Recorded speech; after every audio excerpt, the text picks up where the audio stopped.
to Above the Sun Voices. And we're absolutely excited to have some new friends on here and share with you who they are and give them an opportunity to share about who they are, how they're connected, where they come from, and how they do life above the sun. So welcome with me, Josh Brewer and Kimberly Villanueva. Did I do it right? Yeah. Nailed it. Yeah. Josh and Kim, so excited to have you guys. They are the wonderful, awesome team behind Market Mystics, which is a podcast. You guys can check them out on YouTube. They've got lots and lots of content there. They've been going strong for well over a few years now, a couple of years now, strong. So there's so much wealth of information, and they've had some awesome people on their guests. And a lot of the names we'd recognize.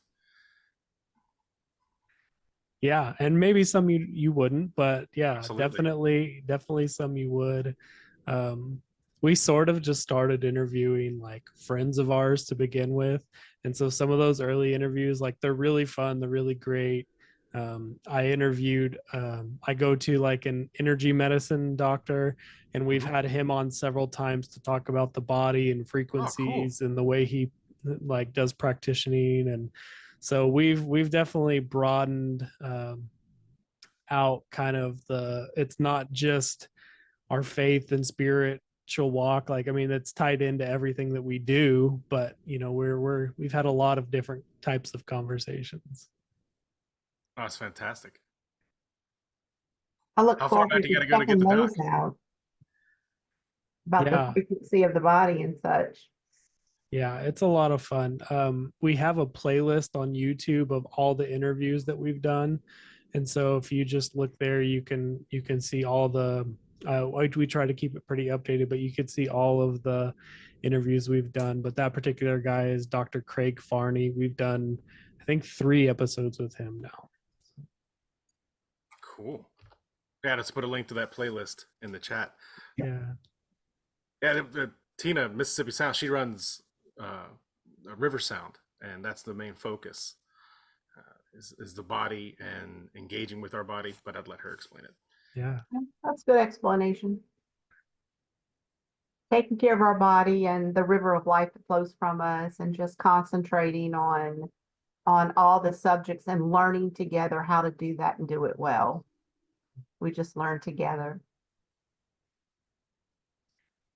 I know Chip had to pop off, so why don't we just keep going, guys, and just tell us a little bit about Market Mystics and how you guys know each other and came to launch it, and just kind of just tell us your story, and just and take all the time that you need.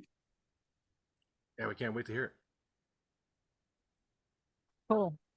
Well, I'm going to have to rewind my mind a little bit to go back and talk about where we started, but probably in 2021, I think it was, we really were drawn to the financial system and how the Father really is wanting to shift that. And we've all heard about this big wealth transfer that is supposed to happen from the wicked to the righteous.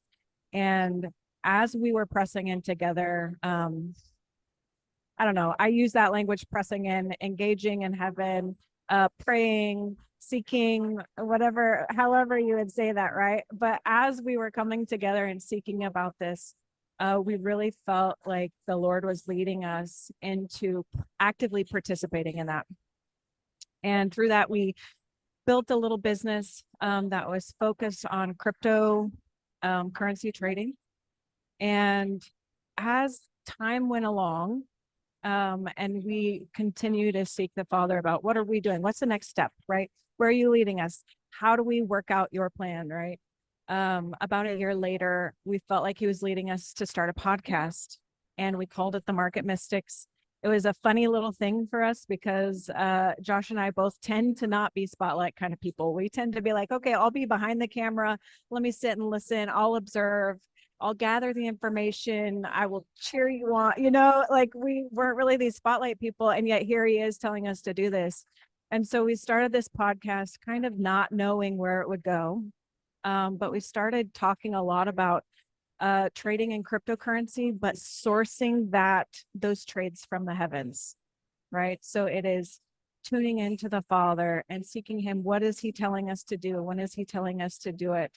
And having him as the source of that supply.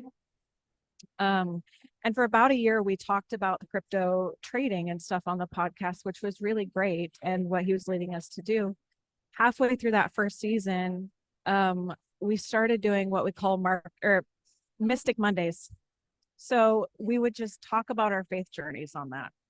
And the longer we went along, the more life that had on it, as opposed to the crypto trading part. And so season 2 started, we were seeking the Father, what is the season about? And he really shifted things for us. And he showed us how we need to be focusing on redefining wealth and value and tapping into what does the individual hold that is the wealth that the Father's given them to hold. What is the value that they're carrying that needs to be poured out into the world, into the kingdom? I mean, all of creation is waiting for manifest sons, right? And I think there's a piece of the Father that we all carry that sometimes gets stifled, and it's hidden, and it doesn't ever actually come out. And I truly believe that if we're seeing the move of God in this world, it's going to depend on all of us tapping into that wealth that he's given us and like putting it out there, because I need what you hold and you need what I hold, right? And so that's really how things have shifted. And we just started season 3, and it's kind of going along a similar trajectory. But even in season 2, having that shift, it's been so fruitful and so life-giving, because it's about connection and it's about community, and it's about how can we do this together, right? And so that's kind of where we are. I mean, that's how you're here. Yeah. With us. Yeah, we never would have guessed this was the trajectory we were going to take, and it's awesome. This hearing that story resonates so deeply, because it is about relationship and community, and walking together with each other. I love this. Yeah, it was kind of cool. When we met to talk about our like next year of podcasting and business and what we wanted it to look like, we sort of got this picture of like, okay, the first year, mostly all we talked about was crypto. And so it was like, even though we were talking about crypto from a heavenly perspective, it was a very on earth type of conversation we were having. Yep. The second year was very much so a like as it is in heaven type of conversation. And then we were like, well, what do we want for the next year? And one of them was very earth-based, one of them was very heavenly based. And we're like, well, what we really want is to connect the two. Like, we want to build a bridge between the two so that we are constantly functioning aware in both of them. And so yesterday was the start of season 3. It was the first episode of season 3. And our thumbnail that we used on YouTube is a bridge, like the rainbow bridge from Thor, a Bifrost, and it's a bridge between realms. And so we were like, that's the trajectory that we want to use for this upcoming season. Is we want to now connect the two of where we've journeyed and the people we've journeyed with, and now what does it look like for that to be infused into the earth? Like, I think the beautiful thing about Christianity is it's a story of God incarnating a human. And so it's like there's been these amazing mystical things of like, okay, we got to go up, we got to go up, we got to go up. And it's super important to realize that you can do that. Like, it's like you have to have that foundation, but the whole point is that we're here, so let's do something while we're here. And that is like where we're headed with season 3, is like, okay, now like we want to make this real, we want to make it practical. What does it really look like just like your guys' show, Above the Sun. Like, how do we make that practical? How does that really apply to your day-to-day life? Like, you go up here and you get this revelation, you get this oneness, which is so vitally important, but then you got to bring it down. And if it doesn't make a difference in your tomorrow and the day after, then it was just a fun experience. Like, we got to, like, I believe we're here to like make restoration and real life changes to what's going on around us. Dude, Yeah, absolutely. gone is the days of escapism. I mean, Yeah. the whole Yeah. mindset of like, I want to ascend. I mean, really, in some regards, some people use the new way of escaping called ascension. And they want to ascend. If I can't get the sky bus anymore, can I get the ascension bus? And I'm just going to go and spend time there. And it's really Totally. his point. I feel it. Like, I don't want to ascend if it's disconnected in any way from the human experience, because I'm the human agent on Earth. We're human agents for him. And I think it we're was agreeing with him. it was a really important step in the journey, though, for people to remember that that's where they're positioned. Absolutely. We just can't get stuck there. Yeah. Yeah. Absolutely. Yeah. So true. So what kind of with that being the theme for this year, what kind of ideas under that umbrella do you guys already have kind of in the works? Can we get an idea of like some of the nuances of what that might look like? You got some show ideas, you got some people in the wings. Come on, give us the scuttlebutt, guys. Come on, give us the scoop. What our appetite here? That's a good question. I don't think either one of us want to answer it. Well, they do have a season 3 trailer. There is So- a season 3 trailer. Honestly, I don't know that I have full picture. And kind of like I was talking about earlier, we really do lean heavily on how the Father's leading us to do this stuff. But I see more practicals coming out. So it is seeking in the heavenlies, and it is like actively and practically working that out here. Do I have all of the secrets and all of the information out? I don't. Josh, do you? I don't know if he does either. I don't think I do, but like one thing we did, the second guest in season 3 is a return guest, Arun Bolchadani, and he's very focused in like your physical body, like how, like the body temple, how can we optimize it for like long life, or for doing the things that we're supposed to be doing. And so I think that's a really fun interview. One of the things we talked about, I'll give you guys just like a little glimpse of it, is we talked about this idea that God probably won't give you millions or billions of dollars if you don't have a plan for what to do with it. Like if you don't have that revelation, if you don't have that, like if you don't have a plan, just throwing that on you might crush you. Like, it might be way more destructive than beneficial. But if you have a plan for it, if he has shown you what to do with it, and you have understanding of how to handle that, like, then he can start to trust you with it. And I think the same thing applies to immortality or just very long life. If you don't have a plan for what you would do with that, your body might not come into alignment with that, like, purpose, because it doesn't see the purpose in it. And so, like, we talk a lot about finances, and we talk a lot about finances, we talk a lot about the body. Like, those are things we really love and are involved in. And it's like part of season 3 for us is like starting to grasp what this vision is, so that when resources, when health, when time, like, descend and land on us, that there's channels, there's like ditches in the ground already dug, so the water has a place to go, so the resources have a place to go.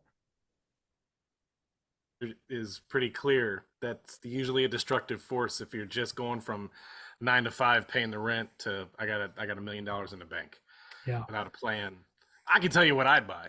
I mean, I know there'd be some great, very bad decisions on my part. It'd be a lot But of they fun. would be so fun. Oh man, I could tell the stories. Yeah. But without a plan, yeah, that makes so much sense. That if I'm not engaged on how to use that gift, it tends towards just immediate and transitory pleasures. Yeah. I have a And not that they're question. bad. I have a question for you guys. What amount of money that would be given to you that you could not give away would actually change the way you do anything? Is it $1,000? Is it $1,000,000? Is it $10 million?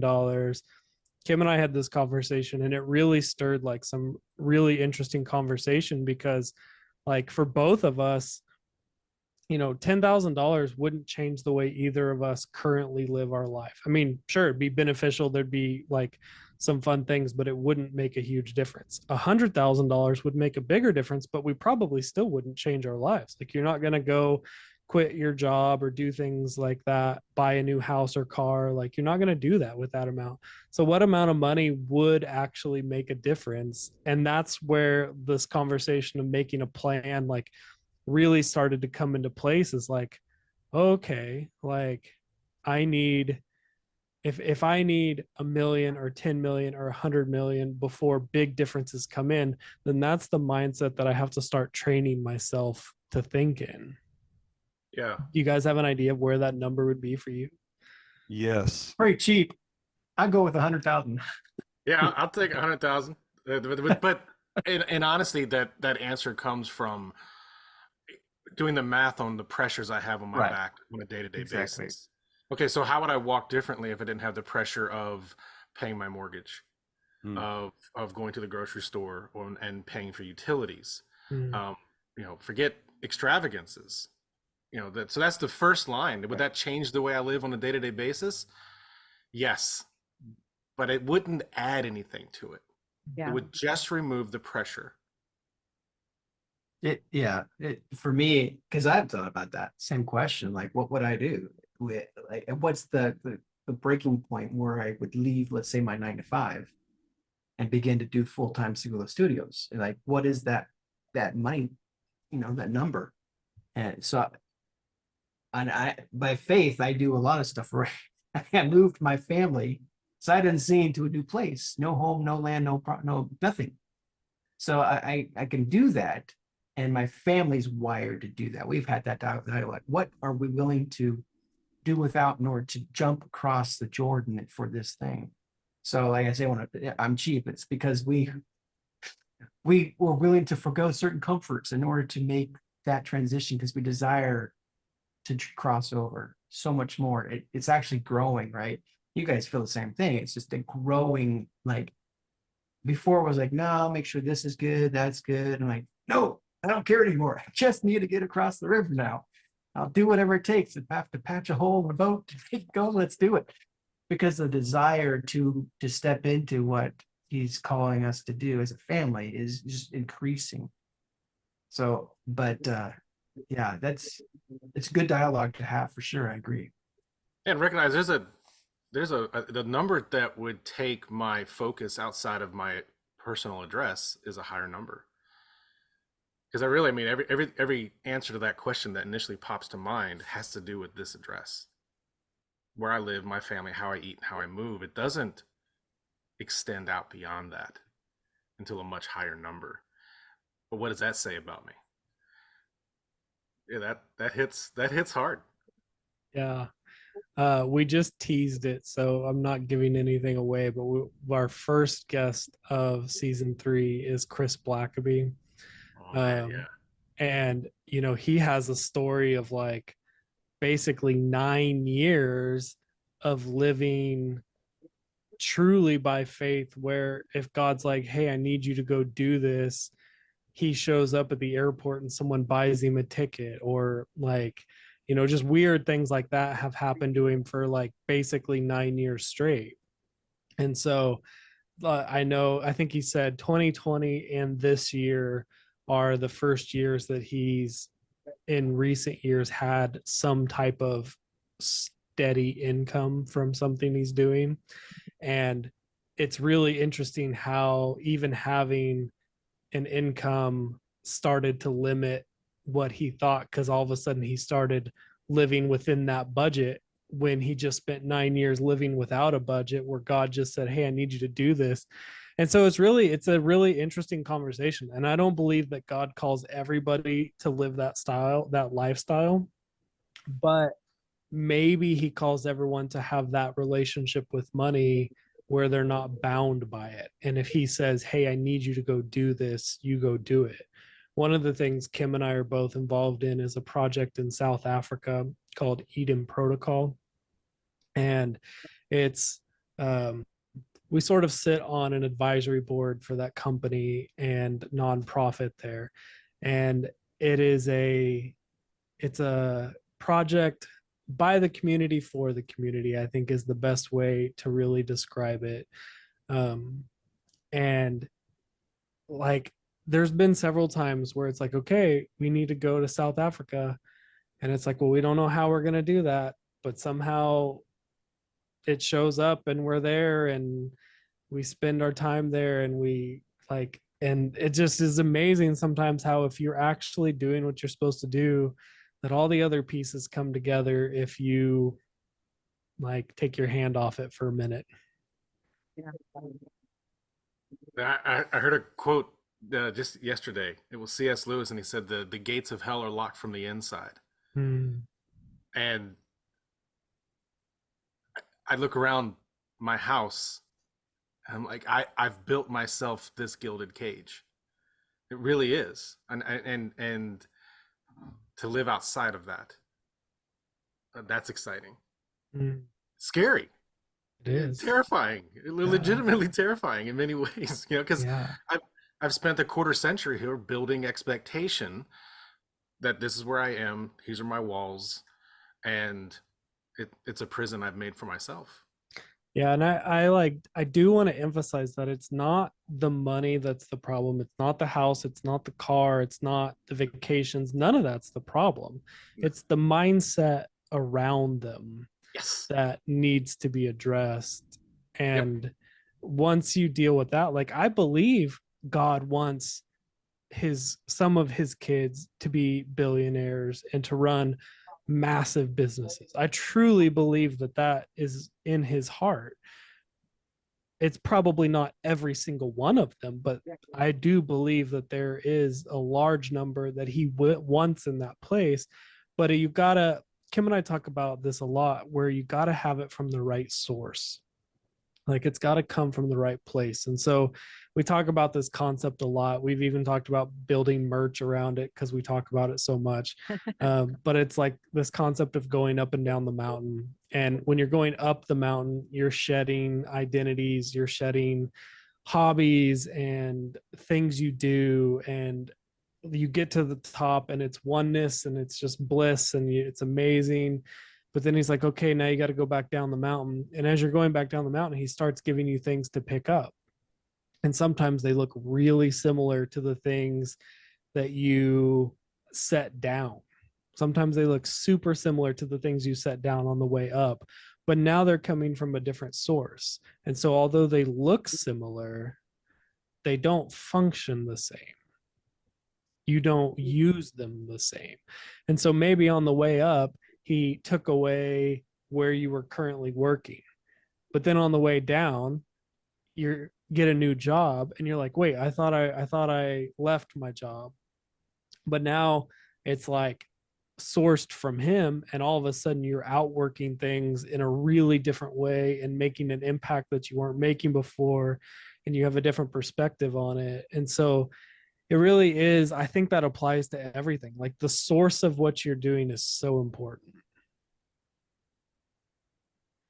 I do have a question for Wouldn't that you be the guys. flip side of the situation? Is, I'm in this, I need to get out of it, and the idea of getting out of it becomes the same restriction as it was in it, if that makes sense. Mm. Go ahead, Chris. I didn't mean to cut you off. Yeah, no, you're good, bro. So it's interesting, everything what's going on below the sun regarding money. And then, you know, I know you guys, it sounds like you spend a fair amount of time with crypto. And so when you talk finances and you talk money, are you educating, you know, folks? Because we're still trying to figure out what money is, right? There are podcasts that are out there just educating, because we just think the dollar in our pocket is money. And where did money come from, and all of that. So what is your take on, you know, and where crypto fits in this whole thing of this resetting of what money actually is or isn't? I think that's a great question. And I don't know how much educating we do on that anymore. That was a lot in season one. We would talk about that. But I think I've settled into a place where I see money as a means to trade value. But again, in this journey of kind of redefining what value is, money kind of doesn't take such a precedent. Like, obviously, there's still value there and we need it in order to trade in this world and some of those things. But there are also other things that really do hold value, that aren't a currency per se, or aren't considered a currency in this world, right? Typically, that I think some of that is, it's kind of been undervalued. And when you get a hold of how to trade value that doesn't have to do with fiat or a currency in some way, I think then the ability to then trade in fiat and currency becomes, it doesn't hold the same value that it did before. You know what I mean? It is a tool in this world, but so are a lot of other things.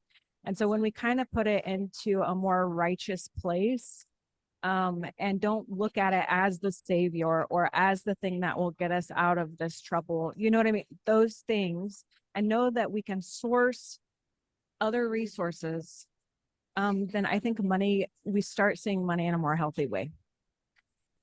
Does that make any sense? Yeah, and I think that can only come through. I don't even know how much education that I could provide on that, except that it comes through relationship. It comes through relationship with you and the Father. It comes with relationship between you and Yeshua. It comes with relationship with you and the dollar bill. It comes with relationship between you and your family, those who are also relying on the resources that you may be needing to provide. And how can you get into this place of kind of shifting that mindset and giving, like, rightfully giving value to the things that really do hold value? You know, that's kind of what I would say. Josh, I'm sure you have profound words too. No, I think the thought of like, yeah, for both of us, crypto came to us out of relationship with the Father.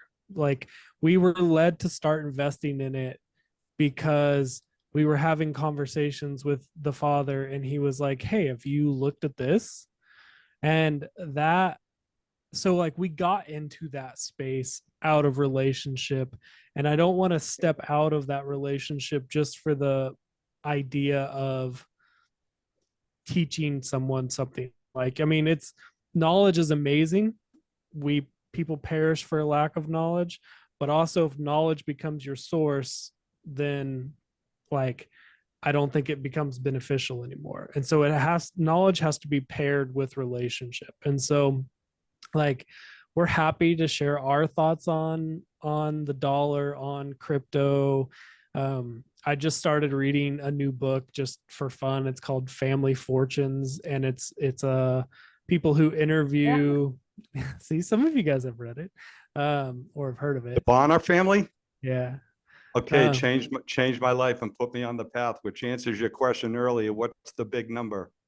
And that book, not to interrupt, but this is good, right? I out of that book, which I was led to get it after watching an Ian Clayton, Grant Mahoney, Mario Zelenis conference, and they talked about family fortune with Bill Bonner.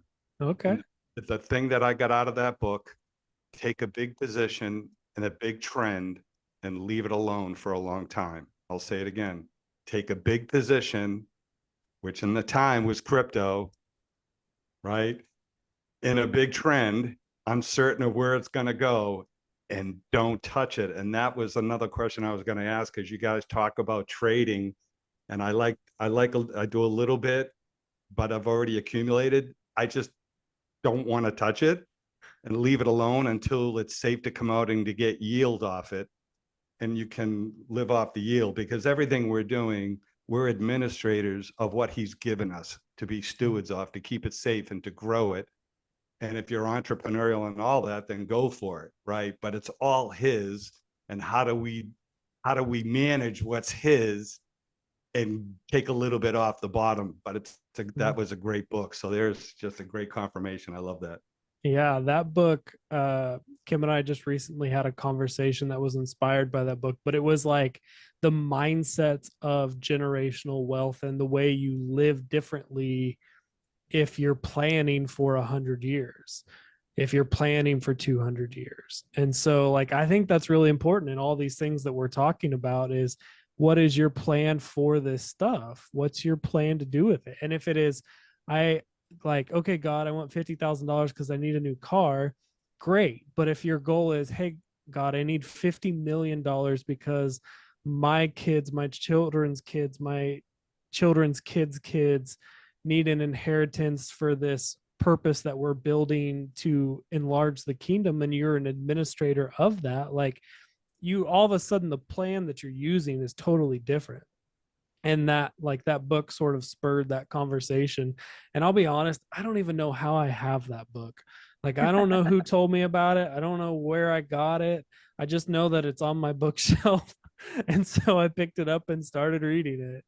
And it's like, I'm sure it's not perfect. It was written by humans. It's not going to be exactly perfect, but there's a lot of really good thought-provoking things.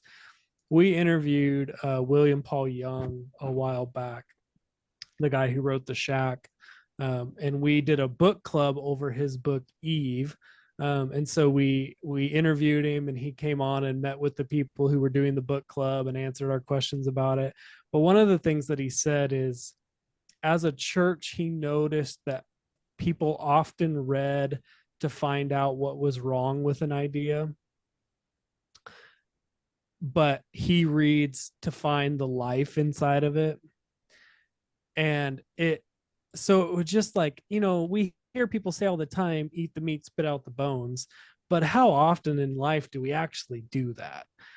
And it really was like, it changed my view on what I read and how I read, and like the ideas, like instead of just searching for these perfect books, I was like, okay, let me find like influential books, and then I can find the life in it, and I can let go of the things that I'm not drawn to at the moment. Doesn't mean they're wrong. I might just not need it at the moment.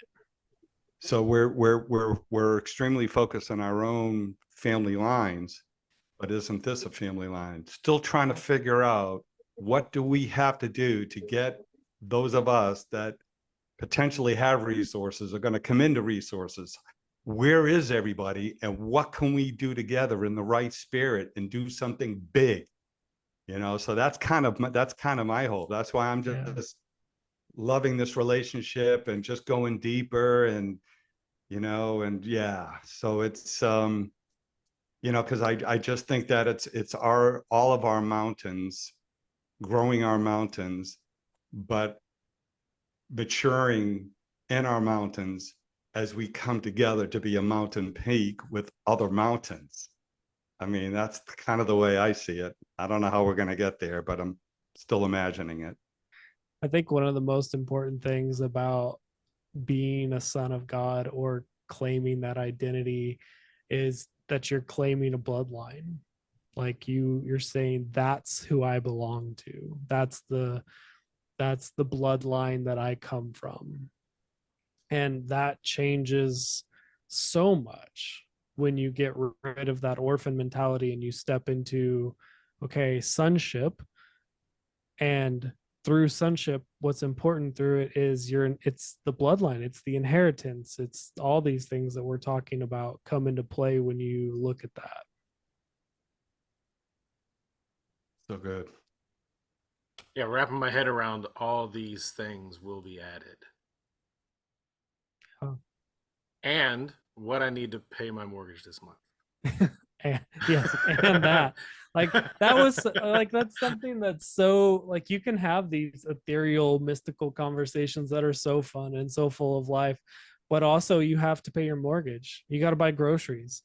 And so like that's part of like what our vision for where we're going is combining the two. Like how does this practically make a difference? It's great talk, but how does it practically make a difference? Yeah, nothing tries my ascension experience like the credit card bill. Yeah. I mean, I don't want to sound cliche, but dang it, that's what that's my fight off camera. Yeah. It's what you don't see, That is very real. and it's been tested. You know, this new mindset of I'm a son is in my life. What, 6 years old, 5 years old, and that still tries. And I got a notice the other day, your credit card bill's due. They keep coming for some reason. I don't understand. Like, hey, I send it. Well, send it there. You're texting the wrong cat, man. Come on. But that it does, and I want to keep that face off camera, but it's real. It's where I live, Yeah. and I don't want to live there, and I don't live there. Like, that's the part of the above the sun perspective, is that is not my position. That is where my foot is today on the path. Yeah. And that's really, really hard to remember. This might sound somewhat controversial, but I recently heard that they have found some frequencies that test slightly higher than what they currently were testing as love, and it was authenticity.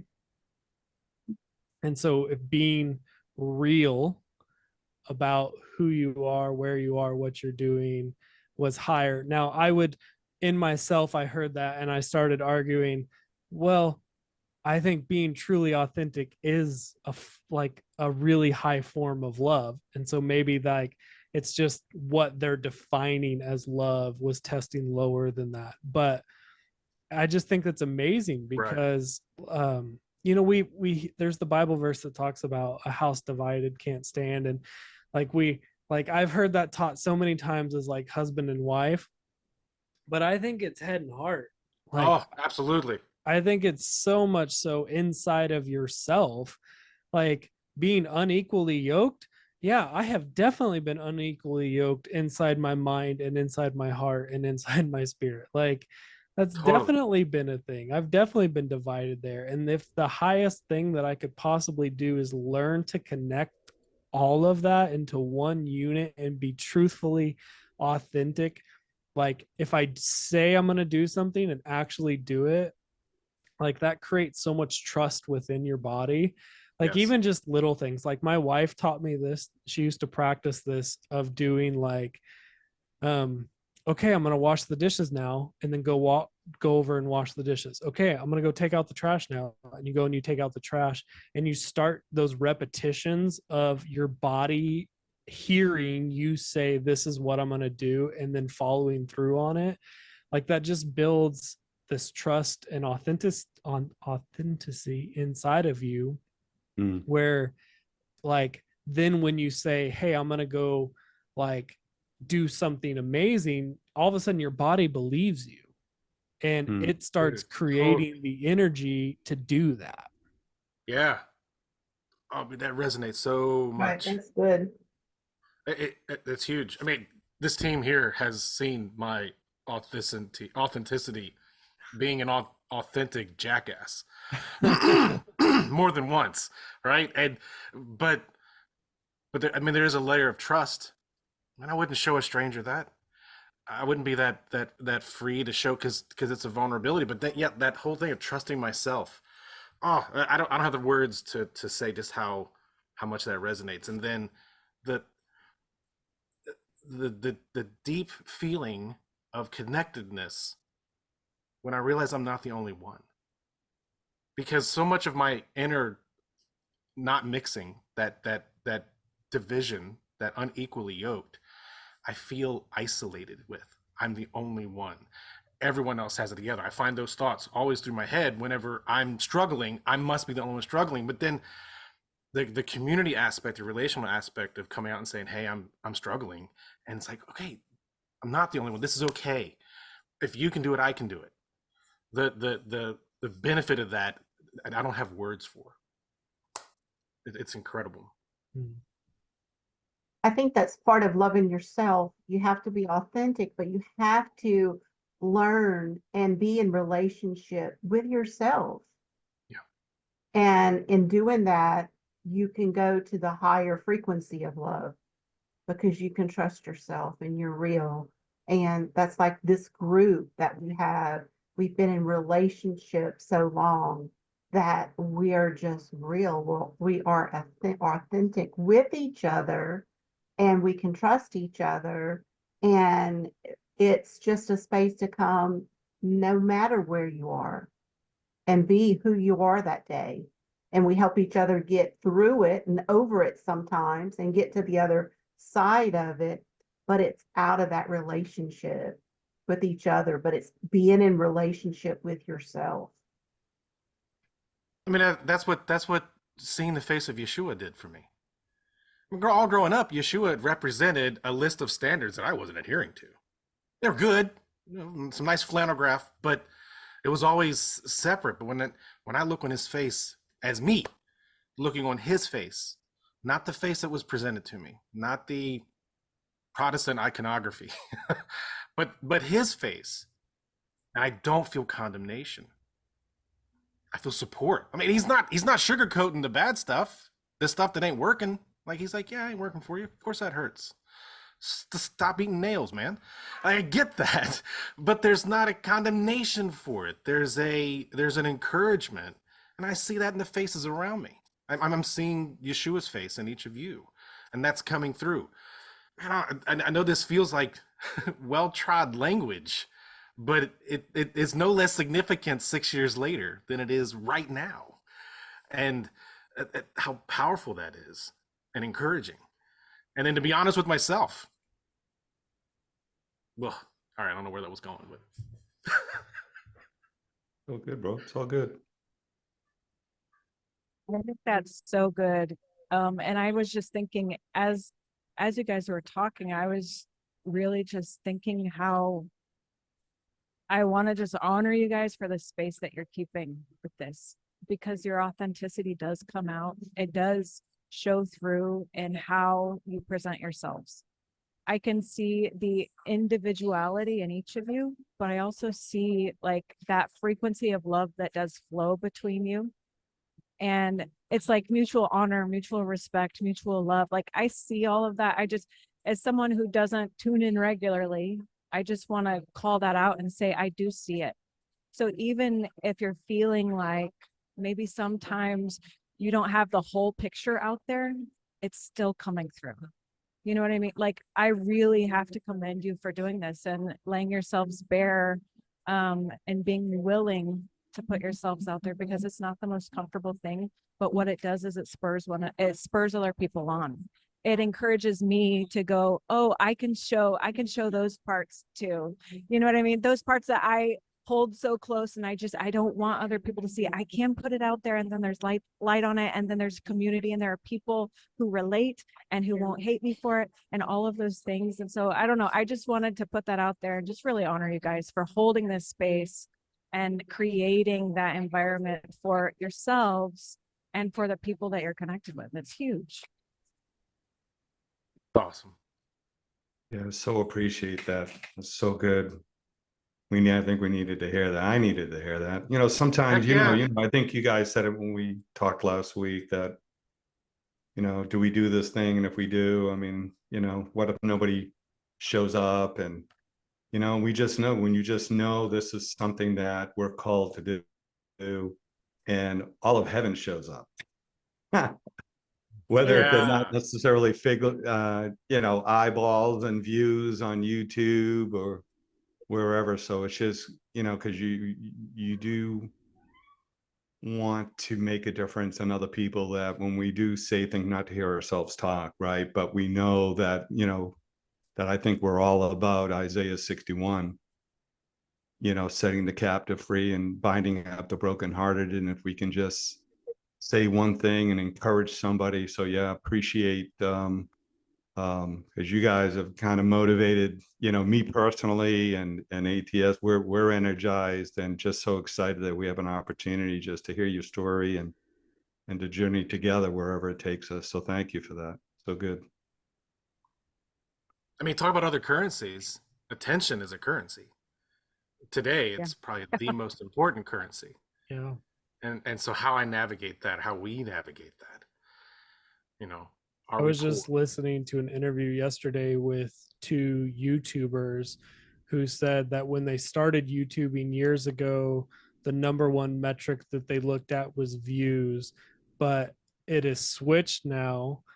And now the number one metric that's looked at by them, by YouTube, by advertisers is watch time.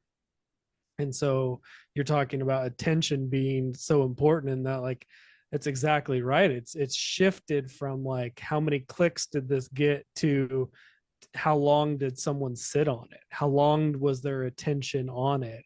And what's interesting is in a TikTok world where, you have shorts that are, a minute, 30 seconds, 10 seconds long, like it's all about your attention, and it's all about where you're putting your gaze and your focus. And it's really an important thing to pay attention to, is what you're focused on. Oh, I can feel it. I mean, it feels like a sci-fi movie, like this guy's sticking his face in this hole and it's like pulling his, being out, and he can't get out of it. That's the algorithm. That's my X feed. That's and I can feel it, like it's a physical pressure. And sometimes I was gonna like hit the button, shut the phone off, and shake my head, because the present day knows that's what it's after. It's after my vision. And I can't help but think of like Peter on the water. He wants my attention in the same way. Like, I want to feel that pull. I want to focus on that pull. But that sounds really good to say, right? It sounds good, right? I put on my robe, adjust my beads. It sounds good to say, but that's what I want. And I feel that pull. But I'm just like, I'm learning to trust my own body, and my body's learning to trust me and my soul. I'm in a process of learning to trust him and that pull, and that it's really rewarding. Mm. That it is ultimately rewarding, because I never believed that. I never believed it was rewarding. I couldn't find a reason to dig into all this, because I'm like, what's the reward? I'm just adhering to a standard that I don't even understand. But now I know that reward is real, and that transitions from belief to truth. That's my truth. I don't have to believe it. That's good, bro. I think it was last year we were in Africa, in South Africa, having a conversation with some of our team there, and something that kept coming up was the importance of play, and how important it is to add play to what you do. And I've heard people use the term like gamify. Can you gamify your life to the point that it's actually interesting to you? Because that's how kids learn. Kids learn by adding these things into their play, into what they do.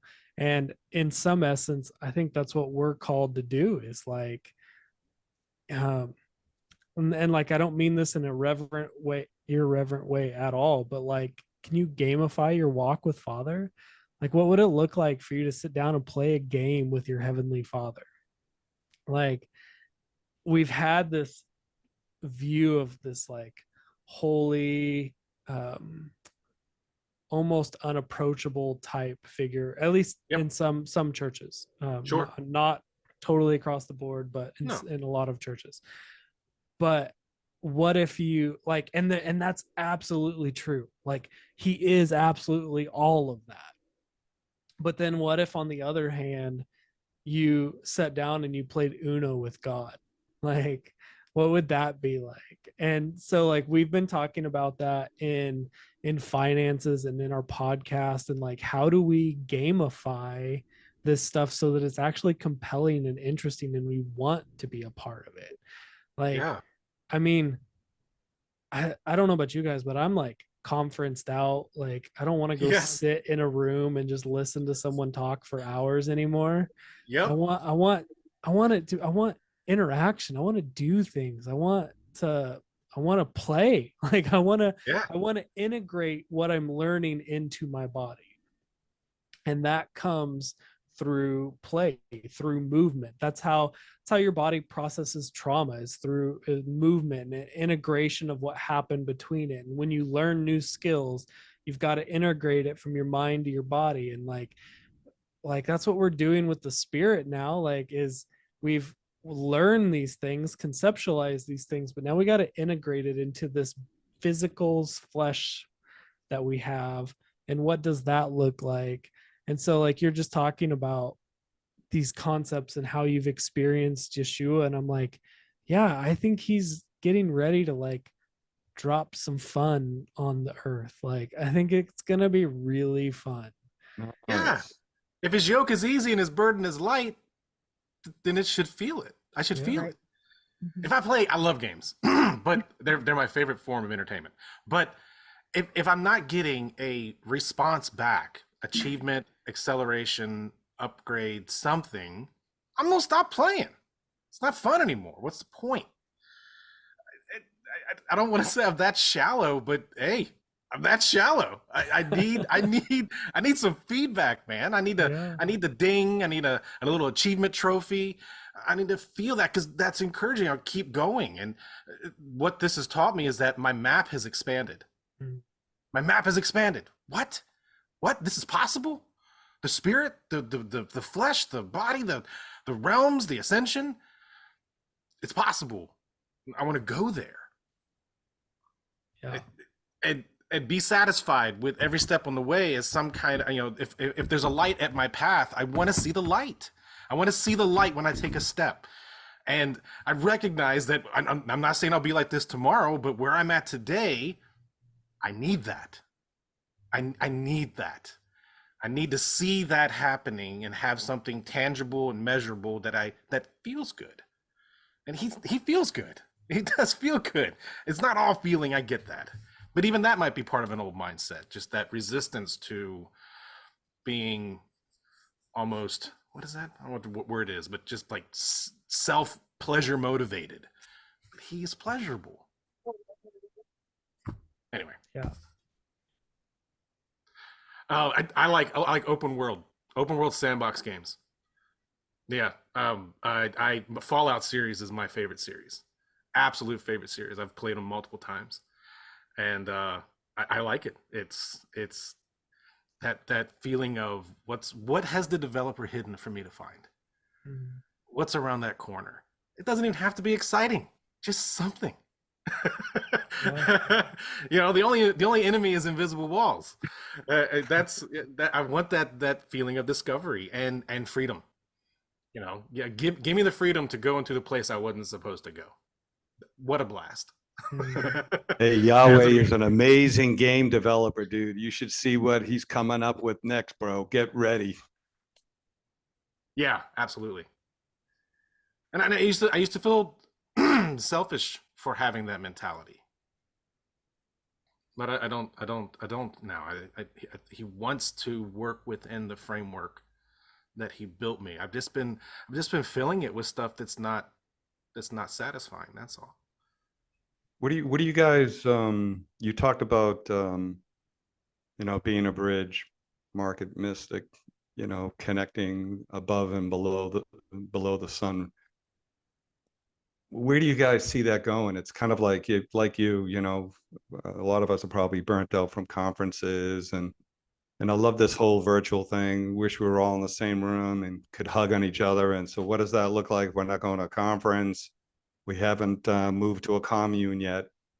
What are you guys feeling, and seeing, physical, yeah, we love our families, our physical blood, but there's a bigger family that we love just as much, if not more, right? And how do you see making that connection? Because we're still trying to figure that out physically, virtually. What does that look like? Any thoughts on that?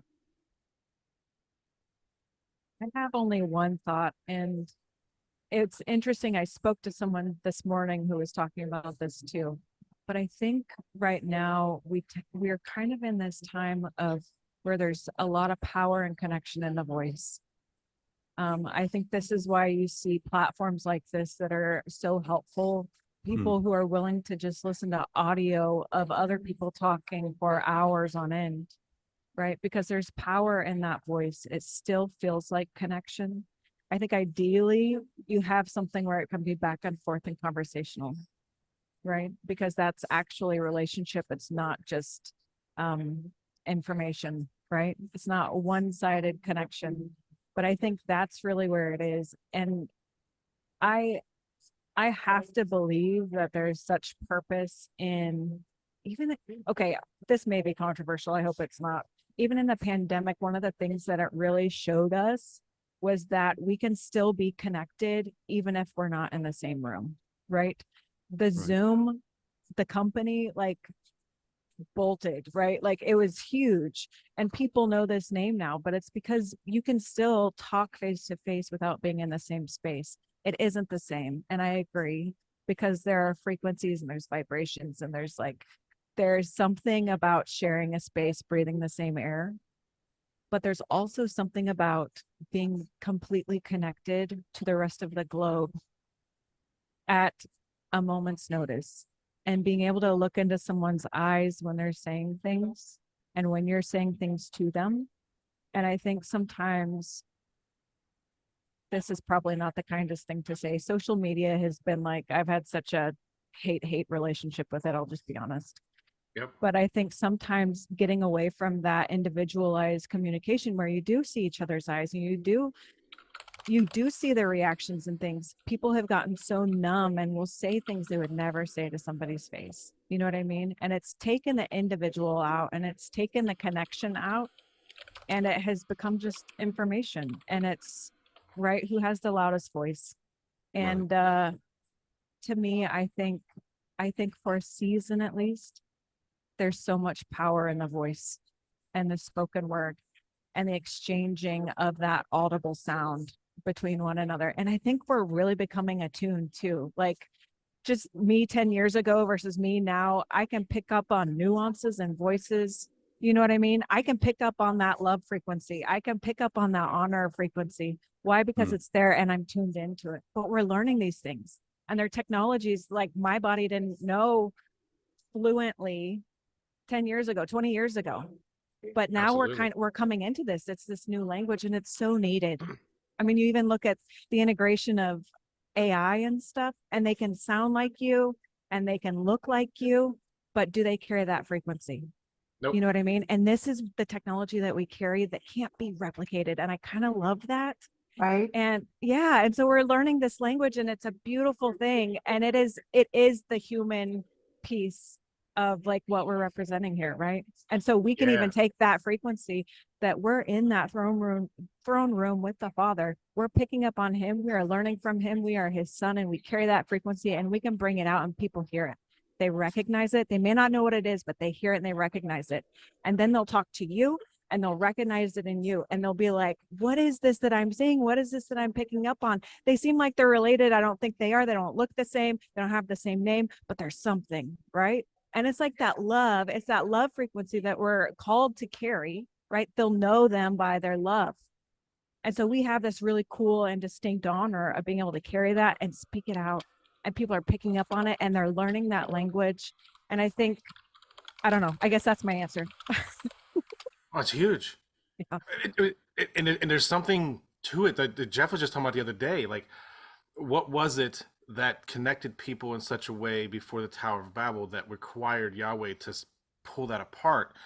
Was it because of something that they had access to that they were using to do so much damage with? And now, as sons, that's our inheritance. But it's beyond that, because we don't want to go back. We want to go forward. The technology that brought people together to produce something that they thought they could threaten Yahweh with, you know, we're changing the world with it right now. Like this conversation is not just located here. Right. This conversation, well, one, it spans the country, right? You're in Florida. We got somebody up Idaho. But so geography wise, we're expanding. But this is changing things in a way that people driving in their cars on the roads in between here and there are receiving. Just don't see it. They don't know. Kim was talking about the Zoom, um, people learning to be connected without physically being there. I think that's training ground for like quantum entanglement. Like, Absolutely. we should be able to do those things anyways. And I think this is part of the remembering for our nervous systems how to do that. Like, we're already learning to connect. Like, we can already feel each other's frequencies, even just through the computer, or if you're watching this recording, you can feel it. Well, what if you could feel it anytime? And so I just think I think we're in this beautifully masterminded plan, and it's slower than we want it to be if you look at it linearly, but Yes, it's still very purposeful. absolutely. Wait, you guys were just faces. You were thumbnails a week ago. Yeah. And we've been on a call for less than an hour. Man, I could feel like I could hug you guys, and it would feel like we've known each other for a while. That's weird. Yeah. It's such an awesome way. I don't do that to strangers at the grocery store. Dang it! It'd take more than an hour with that crazy dude out front to feel that way. Well, maybe not. Maybe not. Well, it's like we brought him into our home, because that's really what this platform is. It's a Right. virtual home. And when you bring someone across the threshold of your house, you're entering into a different relationship than someone that you're meeting on the street or and even in your office building. You bring them into your private place, your domicile, your manner, right? And so this platform, this show is ATS home. Yeah. So Right. there's a different connect happening because you guys have crossed the threshold, and we welcomed you in and set a feast before you. We hope it tastes good. Absolutely. But There's a we're reason breaking thresholds has been so prominent in fantasy and magic or whatever. There is a significance to that. My spiritual threshold. And there's power Yeah. there. There's Yeah. real, tangible, world affecting power there. Yeah. It's putting your feet underneath our table and sitting down. And what we have eaten from is actually our spiritual connections that we have in common, because we're attracted to each other because of who we are is attracting that from others, and it's coming in and it's just vibrating in the frequency surrounding us. So it automatically builds relationship very quickly, very honorably, and being very thanksgiving and very having much gratitude. You can feel it. Mhm. And it's the same way that we have those that follow us and are subscribed to us that we've become family with, because we're attracting that back to ourselves. And as some of them have said into the chat, we honor you and what you're doing. We see we see you, we honor you, but we wouldn't be who we are without them. We honor those that are family with us. Absolutely.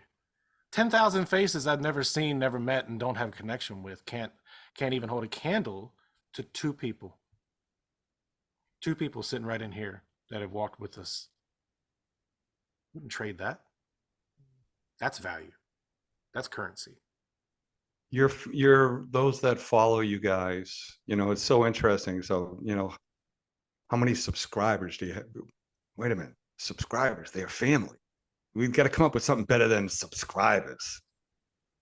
Mhm. Those that do life with you, that follow you, YouTube, wherever, are they believers? Are they those that are trying to just, who are these folks? This is something new and different. Do you know who your family is that follow you guys? Most people that follow our channel found us because of an interview that we did with Nancy Cohen, or at least a large number of them, maybe half. And so there's definitely a fair portion of them that came into our circles because of the conversations we were having about faith and the people who we were having them with. One thing we're doing in season 3 is we just started doing memberships on YouTube. And so you can join our channel as a member and get access to exclusive content. So far, we've done it for every episode, but I don't know if it'll be every episode, but multiple times a month releasing exclusive content. We have a Discord that we invite people to join, where like it's not the most active, but if you send something, like Kim and I respond, like we're there, we're having conversations with people. We have this really great guy who he trades all day long, and he just posts the trades he's doing. And sometimes it's really fun to follow along with that. And so we created a special place inside the Discord just for him to post the trades that he was doing, because he was interested in trading and wanted to share what he was doing. And so awesome. we love those spaces where we actually get more interaction with people. Because it's great. People can watch our YouTube and they can add a comment, but it's not the most conversational. And so places where we can cultivate more conversations, that's really kind of something we're looking for. And so with the memberships, we want to offer something. I would say, if you think our normal stuff is conversational, our bonus content is really okay, that interview is done, you can kick back, you can put your feet up and just have a conversation that isn't quite as I don't know, polished, even though I wouldn't say all of our conversations are polished, but it's way more just laid back. Let's have a conversation. Sometimes you guys, I'm sure this happens to you. Sometimes you have a conversation before you click record, and it was better than the conversation you had when you clicked record. All the time. So many times. Yeah, that happens to us basically every time we hop on to record. And so that's what our heart for the bonus content, the membership stuff is just the real stuff. What were we talking about before we pressed record? Or in the back of my mind, I'm like, do people really want to hear this? Sometimes some of our favorite words are, where's the record button? Where are we recording? I've forgotten to record so many times. And sometimes I resist it, because I'm like, I know when that red light turns on, there's going to be a subtle change. There will be a change. Even now, this time here, in the back of my mind, I'm like, honor this time. People want to know about y'all. Josh and Kim, you guys, they want to hear your story. That was the expectation. And that's always ticking, no matter what. And so questioning the value of the laid back, as we called it before, couch talks. But I value it. We just started doing Facebook Live, and my resistance was, but are we going to lose something? Is there some ingredient but that was for me too, to get over the fact that I'm having this conversation and it feels exposed on a live format than what's comfortable, because this group is comfortable to me. And so I have to watch what I say. I mean, I wouldn't go to the grocery store saying half the stuff I said. They put out, he's crazy. He's nuts. but that's for me to internally wrestle with. But so you're saying that people, that's what they're here for. They want that. Hmm. We're It's trying interesting. it. We'll see how we're experimenting with it to see how it lands with people. Yeah. No, it's Can good. you guys talk a little bit about crypto real quick? Are you guys, sounds like it's top of mind. We love it. I love it. Are you guys trading? Are you hodling? What are your thoughts? What you got a club or a group, or are you, you know, you said you had somebody posting trade calls. What can you tell us, if anything? I'll tell you that for me with crypto right now, I'm hodling.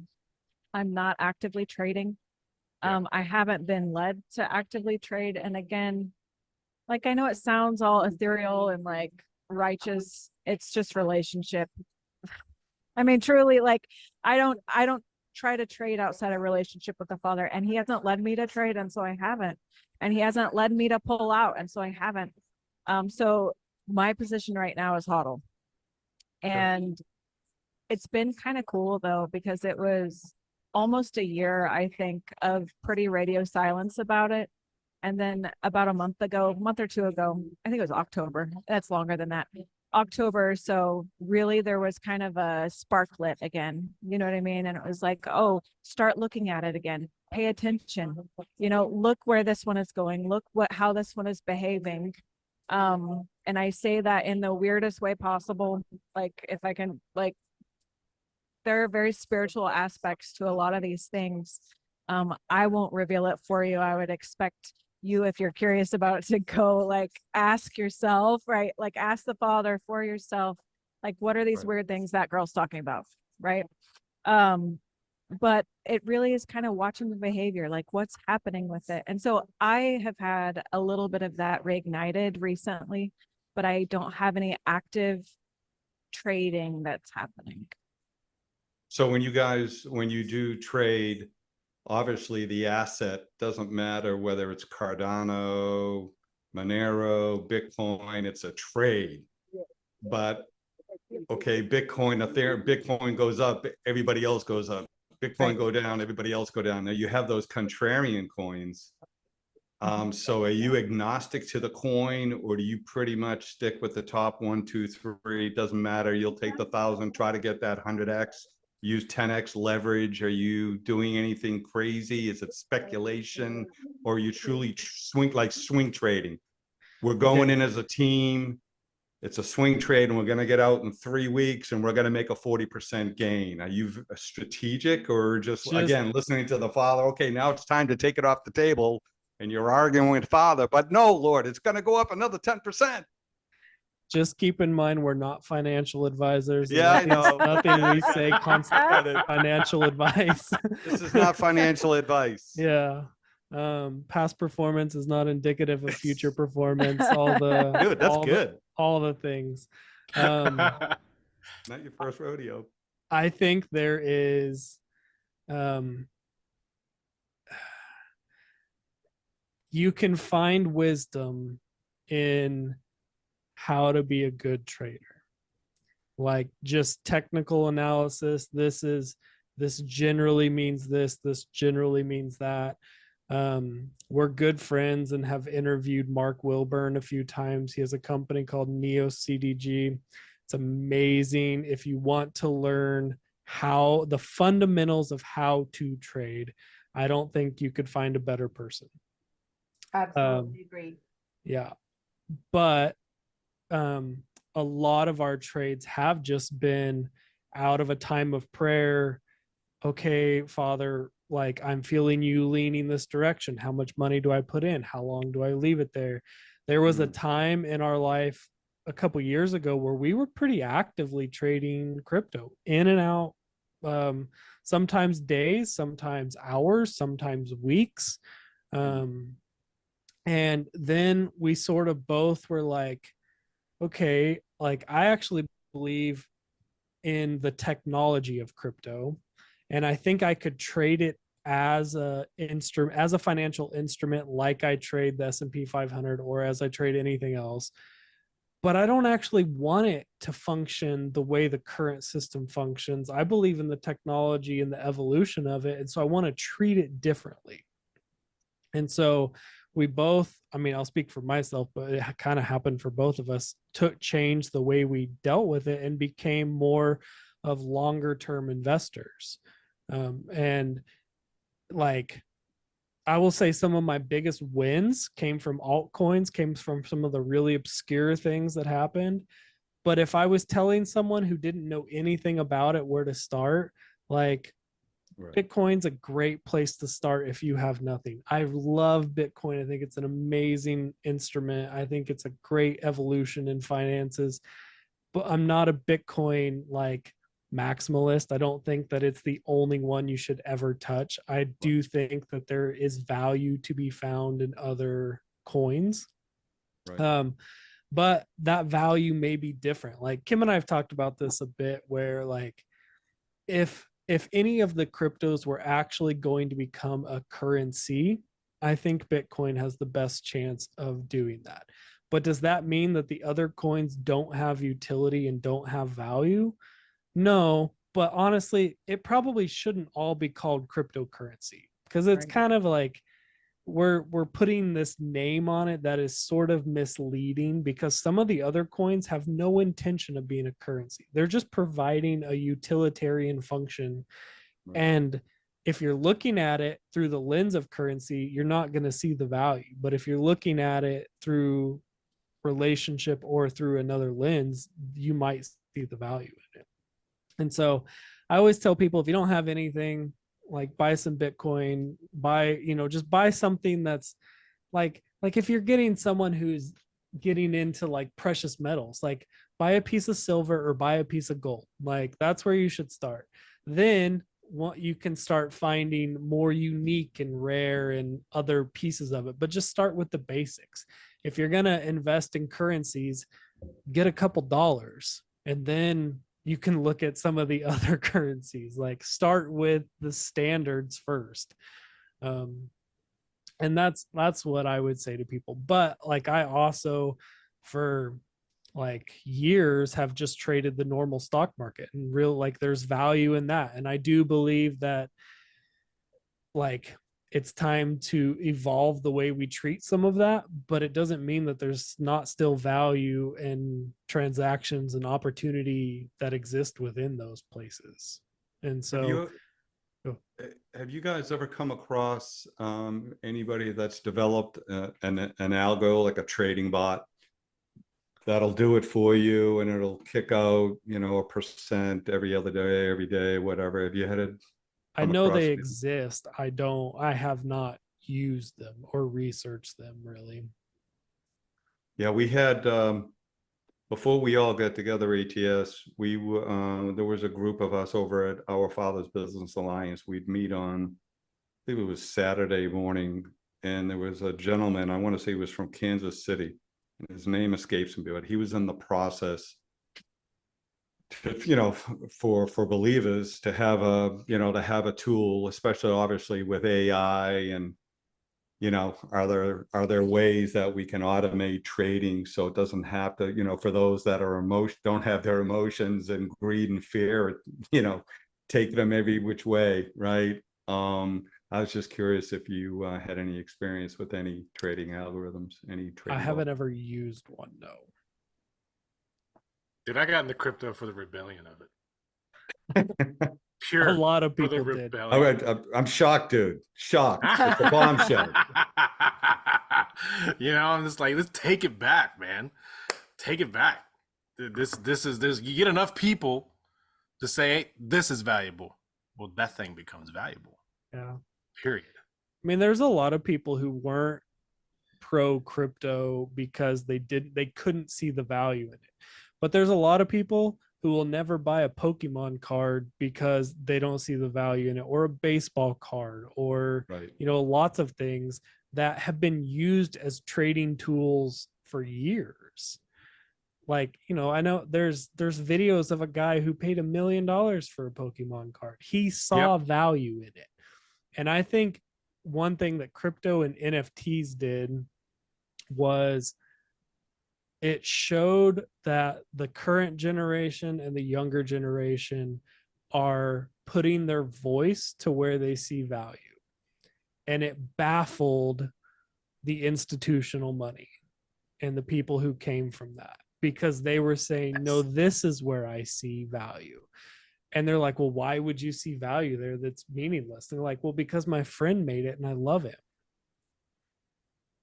And it's like, well, what value does a digital asset that has no tangibility, that has a picture of a dog, have on it? Well, nothing, but I love that dog and I think his memes are hilarious, so I'm going to buy it. Like, it baffled the current institutional investors, Shook them. but it was the voice of people saying, no, this is where I see value. And that's, that's how we got into it, was the father saying, hey, there's value to be had here. Why don't you put some of your focus there? And I just think, like, that's so important to begin. If you want to be a good investor, the first thing you got to do is be able to see value. And it may not come from the places that you think it's going to come from. Now, listen, Yeah, there was a time I believed in Santa Claus, and then I was devastated when I was told that not to believe in Santa Claus, but there was no Santa Claus, but there is. Anyhow, what if Papa's Satoshi? Yahweh is Satoshi. That would be really cool. Because it's kind of like, all right, Lord, this whole blockchain, and because that's obviously, all kidding aside, what got my attention, that the 90s, when I was in my 30s, were not pleasant. And so I did not have opportunity to take advantage of Google and Facebook and the technology bubble. And I could care less. I wasn't in the market, couldn't invest. And it was just kind of, then you got to this point that you just, those opportunities just passed you by. And then lo and behold, and it finally dawned on me about, understanding what was going on, about the money system is just not right, not backed by anything. You and we don't get to print money. So why do we and then you just, man, people doing bad things to the point that it's really obvious. Now they're not hiding it. No. The white paper for me would just blow up my brain, but I knew enough that the Lord said, hey, you haven't missed the boat. Okay, this is going to be an opportunity to right the wrongs that have been going on for a long, long time. And that's kind of what I'm hedging on. Yeah. I love that. And I love that you see that in crypto, because we do too.